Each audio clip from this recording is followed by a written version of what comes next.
నమస్తే, welcome to Sakshi exclusive. Friends, ఊహించండి, మీరు పొద్దున్నే నిద్ర లేచి కిటికీ తెరిచారు. బయట సూర్యకాంతి అయితే లేదు, తెల్లటి ఆకాశం అంతకన్నా లేదు.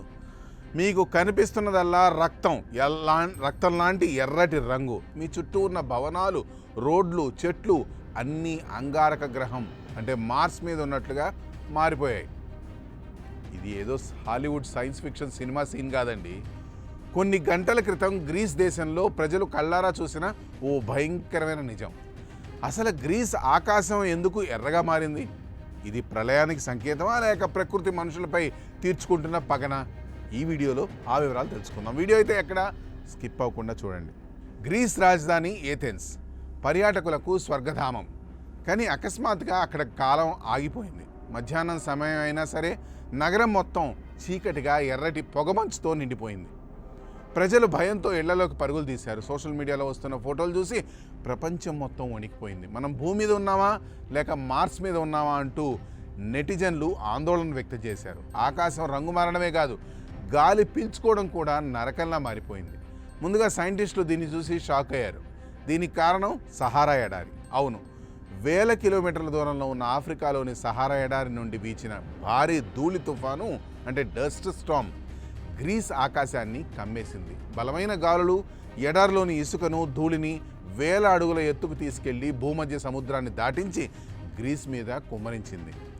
సూర్యరశ్మి ఆ ధూళి కణాల మీద పడినప్పుడు కేవలం ఎరుపు రంగు మాత్రమే పరావర్తనం చెంది నగరాన్ని ఒక రక్తపు సరస్సులా మార్చేసింది. అది చూడ్డానికి వింతగా ఉన్నా దీని వెనక ఉన్న ప్రమాదం చాలా పెద్దది. గాలిలో చేరిన ఈ ధూళి కణాలు ఊపిరితిత్తులోకి చేరితే ప్రాణాపాయం అయితే తప్పదు. గ్రీస్ ప్రభుత్వం హెల్త్ ఎమర్జెన్సీ ప్రకటించింది. శ్వాసకోశ వ్యాధులు ఉన్నవాళ్ళు, వృద్ధులు అడుగు బయట పెట్టవద్దని తీవ్ర హెచ్చరికలు చేసింది. ఆకాశం నుండి కురుస్తుంది వర్షం కాదు, ఇసుక రేణువులు. కార్లు, ఇళ్ళు అన్నీ ఎర్రటి దుమ్ముతో నిండిపోయాయి. ఇది కేవలం ప్రకృతి వైపరీత్యం మాత్రమే కాదు, మనుషుల మనుగడకు ఓ పెద్ద హెచ్చరిక. గత 10 ఏళ్లలో ఎన్నడూ లేని విధంగా ఈ స్థాయిలో ధూళి తుఫాన్ రావడం ఇదే మొదటిసారి. సైంటిస్టుల ప్రకారం గ్లోబల్ వార్మింగ్ వల్ల భూమి వేడెక్కుతోంది. దీనివల్ల ఎడార్లు విస్తరిస్తున్నాయి. అలాగే గాలుల వేగం అసాధారణంగా మారిపోతోంది. ఈరోజు గ్రీస్, రేపు మన దేశం. ప్రకృతి ప్రకోపిస్తే మనిషి నిర్మించిన నాగరికత క్షణాల్లో మసైపోతుందని ఈ ఘటన నిరూపించింది. ఏథెన్స్లోని పురాతన కట్టడాలు ఆ ఎర్రటి వెలుగులో చూస్తుంటే ఏదో గ్రహాంతరం అవసరం నగరంలా కనిపిస్తోంది.